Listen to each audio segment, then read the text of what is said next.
Good morning, everyone. Welcome to a new court year. We're all excited to be back at it. Justice Gaziano called it the first day of school for us, so we're very happy to be here, and we are all here. Justice Kafker is joining us by telephone, and so we have to make sure he can hear us. And so I'll ask when you're speaking to speak right into the microphone. And Justice Kafker will ask you to let us know if you can't hear. I will. Oh, great. Okay. So, the beginning of a new court year presents a unique opportunity to reflect on the past, the present, and the future. And it's hard to believe that it has been the last time that we all sat here on the same bench, as we like to call it, the adult table. It was March 11th, 2020, and that was before Justices Wendlandt and George joined us. So while much has happened since then, I'm heartened by and thankful for the efforts of so many people who overcame obstacles to keep our courts in service to the public, and because of those efforts, I know that together we can and will overcome any challenges we may face in the future. Mr. Keneally, would you call the first case? Yes. SJC-13275, Commonwealth v.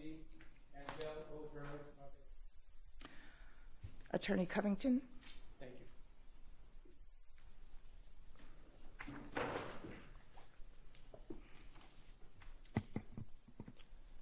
Good morning. May it please the court. Andrew Covington for the Commonwealth. The Commonwealth is respectfully requesting this court to affirm the appeals court decision holding that probable cause existed for the issuance of count 1 in the criminal complaint, throwing of a noxious or filthy substance. The Commonwealth believes that probable cause was established for two main reasons. One being human urine is a noxious and filthy substance, and two, that the defendant specifically intended to injure state police property. So I don't want to throw a curveball out there, first thing, first day, but in many, many areas of medicine and other cultures, urine is considered a medicinal substance. So it's not necessarily inherent to its existence. It's offensive to us to be handled that way, but it's not always going to be considered inherently noxious. Maybe in Massachusetts we'll decide it is. But can you go back to the history of that statute and why they passed it? Absolutely, Your Honor. So this statute was enacted in 1851.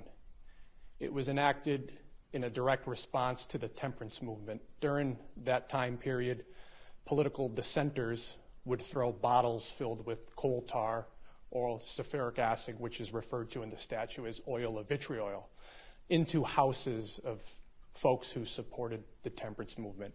And those substances would cause or potentially cause great disaster to furniture, rugs, items in the house. So this statute is a direct result of that.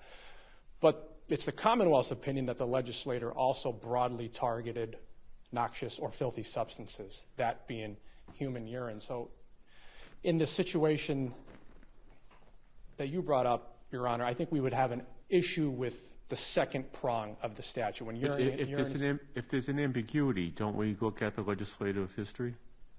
You look at the legislative history, Your Honor, but I don't believe there's an ambiguity here. The definitions of noxious and filthy have retained the same meaning from 1851 all the way up to today in 2002, as the appeals court, in the Commonwealth's opinion, But why do you think they were throwing oil of vitriol and gasoline into these people's homes rather than urine? Those were the items that were available to them. Those were the items that were popular at the time. They didn't have urine? They certainly did, Your Honor.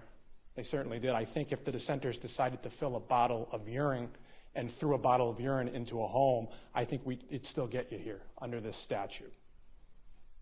Would it cause as much damage? Could it set a house on fire?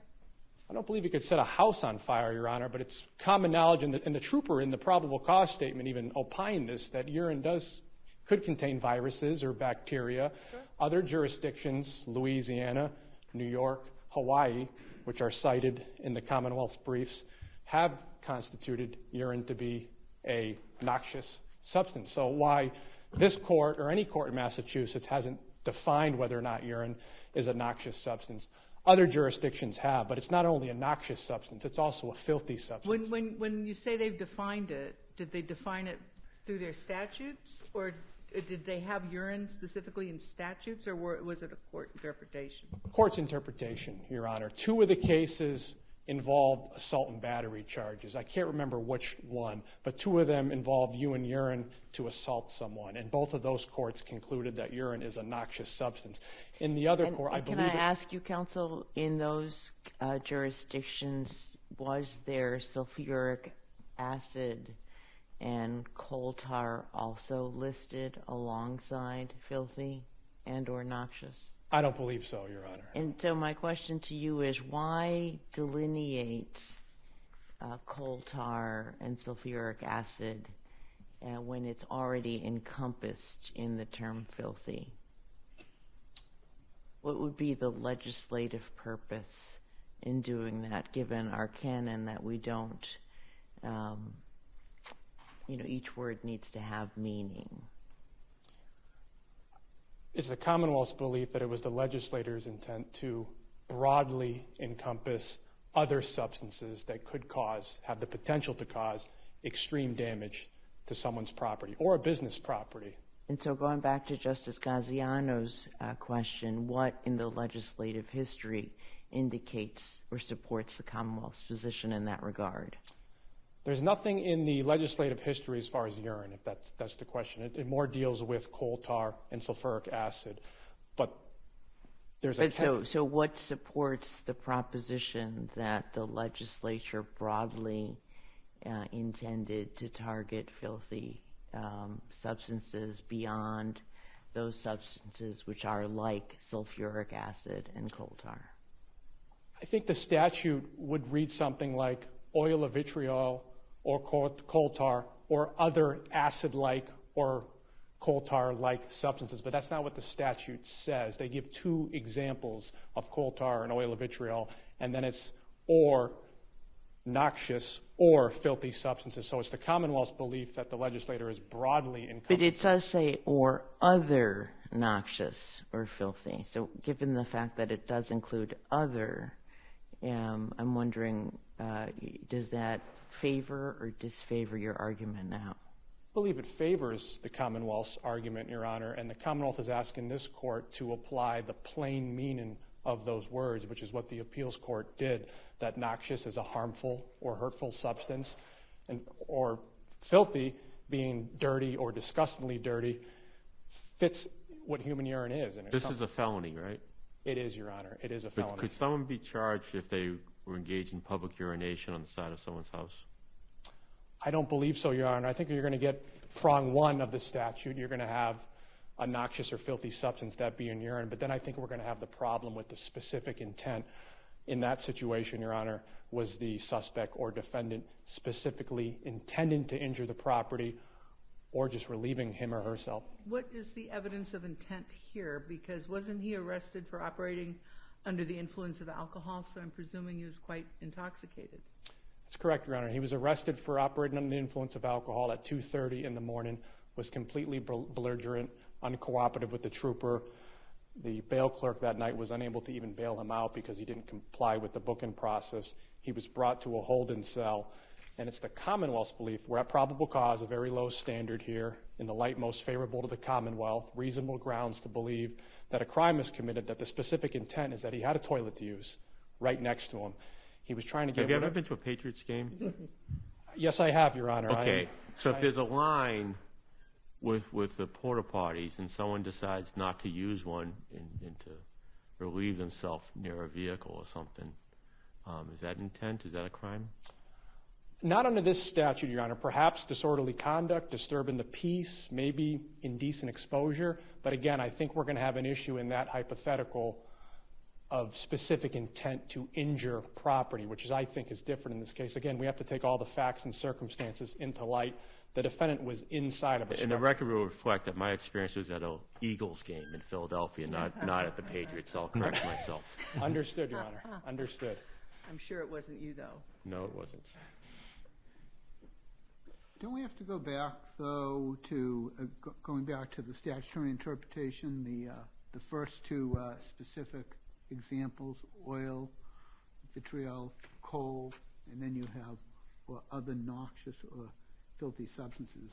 And so the general portion of the noxious or filthy substances, isn't it limited by the nature of the first two specific examples? The Commonwealth doesn't believe so, because what was going on in the 1830s and 1840s, it's the Commonwealth's belief, looking at the legislative history, that the legislator was trying to criminalize any type of behavior like this, any type of substances that could potentially damage property of another. So that's why it's the Commonwealth's belief that human urine would clearly qualify as a noxious or filthy substance. It doesn't just have to be oil of vitriol, which is sulfuric acid, or coal tar, but other like noxious or filthy substances. I understand your point about the legislative history, but as a matter of statutory interpretation, when we have specific examples and then at the end a general statement, usually the general is limited by the specific. I think if the general would refer back to those two specific items, like if it said noxious or harmful substances like oil of vitriol or like sulfuric acid, but that's not what the statute says. The statute's only about 4 sentences long, so it's the Commonwealth's belief that it's to be broadly interpreted and given its plain meaning of noxious and filthy. I see that I'm almost out of time. I just urge the court to affirm the appeals court decision. We're at probable cause. It's a very low standard. Go ahead.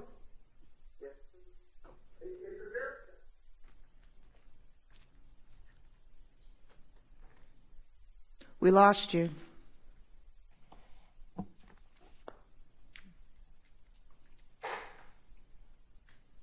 Justice Kafker? Okay. Yes, try again.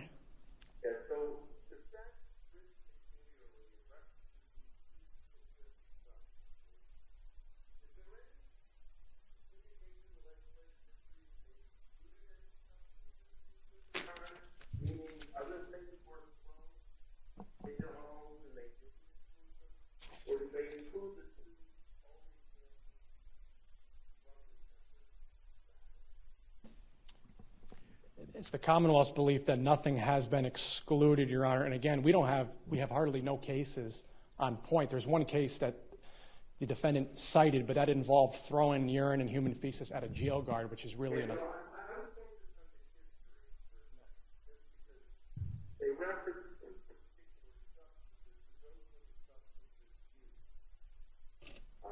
just wondering whether other things were thrown at the time and didn't happen, but was it just that all the substances were actually used? not to the Commonwealth's belief that anything was excluded, Your Honor, in that list or in the legislative history. Thank you. Okay. Thank you very much. Thank you. Attorney Rose?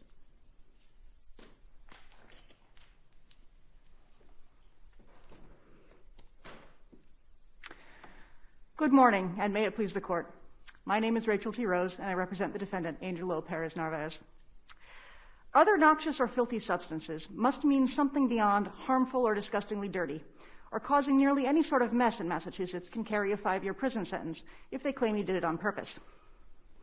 Chapter 266, Section 103, is deliberately written so broadly in every other respect that only a meaningful limitation on what substances it implicates makes the statute a rational response to the political terror campaign during which it was enacted almost 200 years ago.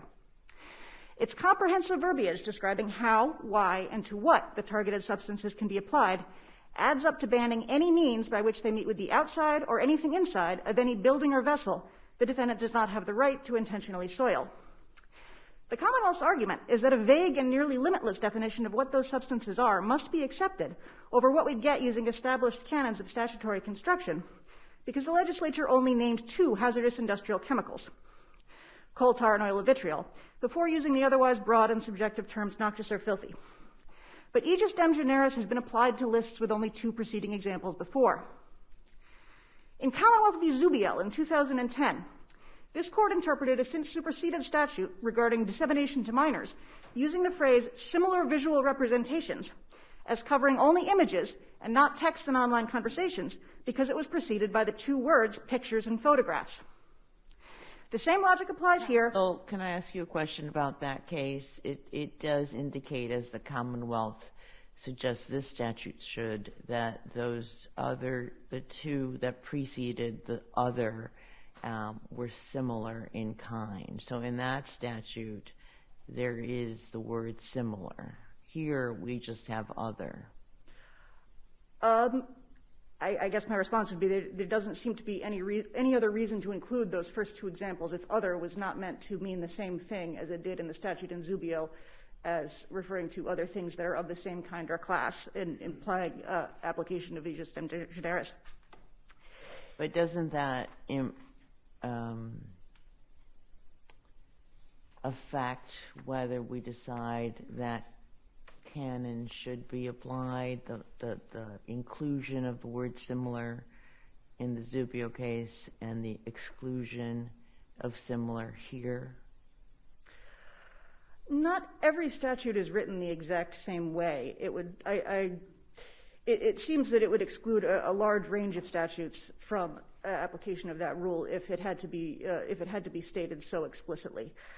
If oil of vitriol and coal tar were not meant to guide a limitation toward substances of similar toxicity, then essentially the law makes no sense. The legislature's response to anarchists throwing chemical bombs through the windows of prohibitionists was to severely punish people who spat chewing tobacco on the floor. Could I just follow up, please, on Justice Wedlin's question? We have situations as a matter of statutory interpretation where the specific is only two and the general does not include the word similar. Are there any cases that apply that canon of statutory interpretation that the specific limit the general? Well, unfortunately, Commonwealth v. Zubio is the closest I was able to find. If I had been able to find something that was exactly on point to preceding examples and used the word other, then I would have cited it. But there's actually a fairly limited scope of cases that specifically talk about the rule of aegis generis. I think we mentioned all of them. Do we have to use, is it required to use that, use aegis generis for this particular statute, or can we look at it in other ways as well? It could be looked at in other ways, but I believe using aegis generis is the only way that it gives effect to every word of the statute. Why is that? Because the noxious or filthy substance, you wouldn't need to mention coal tar or oil of vitriol at all. You could just simply say throwing noxious or filthy substances and have the exact same law. But doesn't that give you, I understand that gives you a sense of what we're talking about, but if you just look at noxious and filthy substances, isn't that kind of broad?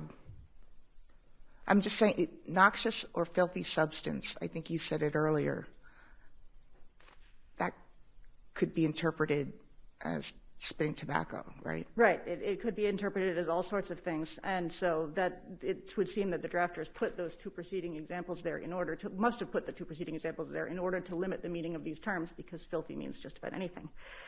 And that's the problem. Unlike the term intellectual disability that this court upheld as sufficiently definite in Commonwealth v. St. Louis in 2015 in the context of sex offenses, problem is there's no standardized definition or accepted and well understood meaning as to what makes something gross. What rises to the level of disgustingly dirty is, as anyone who has had roommates knows, something that varies greatly from person to person. Here, that person is the charging authority. 1985's Commonwealth v. Williams involved an ordinance with some similar qualities. It was the police who decided whether your sauntering and loitering, i.e. walking, was being done in such a manner as to obstruct travelers, or whether you were one of the travelers being so obstructed. It does not take a vivid imagination to foresee the potential for broad application of this statute to disfavored members of the public, especially if the required intent can be inferred, as it was here, from the presence of the substance that disgusted police. Claiming that the specific intent to deface or defile can be presumed from the nature of the substance is a tautology when no one can agree on what substances qualify. Their interpretation of the statute is unconstitutional because it provides no meaningful guidance whatsoever to the people trying to abide by it. asked to draw the distinction between a violation of this statute and property soiling that's non-criminal and unrecoverable civilly because it's de minimis in damages, the average citizen will be at a complete loss. The answer to whether gum or graffiti on a child's desk, tracking in mud or dog feces on shoes, spilled drinks, or wiped nasal secretions constitutes the intentional throwing, putting, or placing of filthy or disgustingly dirty substances is always that it could be. If the urine and toilet paper on the floor in and around Perez-Narvaez's jail cell is enough to take I'm this sorry, question... you're going so fast, and I'm trying to keep up with you, but I'm finding it difficult. If the urine and toilet paper in and around the floor in his jail cell is enough to take that question to a jury, then every one of those other examples can also be taken to a jury. But that's not what's at issue here. I mean, we're not talking about required finding. We're not talking about Lattimore. We're talking about probable cause. So you're making an argument that's downstream from where we are. We're just here as to whether or not there's enough probable cause for this complaint to issue. And if you're going backwards and saying that it's limitless, are we really arguing that urine isn't filthy? I mean, you gave an example of some other things that might be a jump ball. But are we really at the point of saying that we all can't agree that throwing urine somewhere where it should not be isn't filthy? We can agree that urine where it shouldn't be is filthy. Wiped snot is filthy. Lots of things are filthy. Many people feel that things are filthy, and other people don't feel that they're filthy. And the point is, it's very difficult. Under this interpretation, if there is probable cause to charge him with this offense because urine is filthy and because he insulted the police so much that he must have done it on purpose and he must have done it to harm the jail cell that contained a toilet. But then you can say that for any other sort of mess too, because many things are disgustingly dirty, and if you've touched something with them on purpose, then that's a felony. It's just like the school zone statutes being applied to a defendant. Counsel, can you tell me why the Commonwealth's argument that the limitation really comes from the intent element here doesn't suffice from, to avoid the parade of horribles that you're suggesting would result if we interpreted the statute as the Commonwealth wants?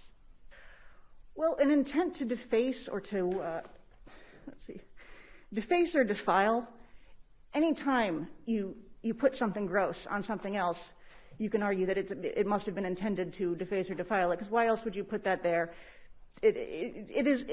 As the Commonwealth was saying, it's essentially a jump ball. If they say you must have done it on purpose, then that's intent. It provides a huge amount of discretion to the Commonwealth if it doesn't require any sort of actual evidence of intent beyond it's there where it shouldn't have been. And we don't like this guy. And so finish your argument. Is your argument, therefore, then the statute is overly broad and vague and unconstitutional? Yes, that if the Commonwealth is correct that there was probable cause to charge Perez-Narvaez, then the statute itself is unconstitutional and cannot stand. As I was saying, the school zone statute was applied to a defendant stopped in his car at a red light within 100... Again, counsel, can you slow down just a tad? Thank you.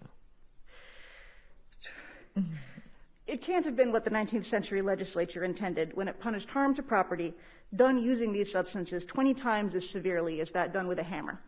Did they really mean anything gross? In other words, as interpreted by the Commonwealth and the Appeals Court, this statute offends by its lack of reasonably clear guidelines for law enforcement and its consequent encouragement of arbitrary and erratic arrests and prosecutions. Either it's a straightforward ban on attacks using controlled toxic and hazardous substances, or it's unconstitutionally vague. Thank you. Okay, hold on 1 second. Let me just ask Justice Kafker, do you have any? I just got one last question. Do you think if the temperance movement, if there was totally eased into the house, you don't think that would have been covered by this statute? If they were throwing what? I'm sorry? Easy. Oh. Would it have been covered by the statute? Possibly. It may be that the statute is just simply poorly written, that they're intending on they were intending to bar a much narrower range of how you apply something that's filthy to property, in which case that would not necessarily be unconstitutionally vague. But as it's written, it would cover peeing against a building. Thank you. Thank you very much.